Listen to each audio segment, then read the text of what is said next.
Hi, my name is Pieter and I am a native English speaker from sunny South Africa.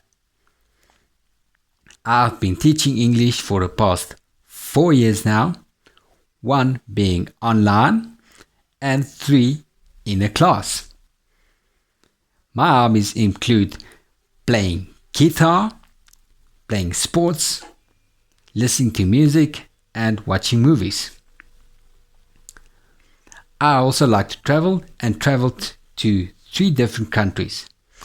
I think that my love for travel would come in handy when learning English because I like to talk about cuisines, geography and your culture.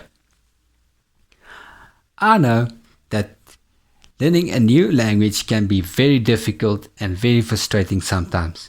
So that's why I am very kind, very patient with my students.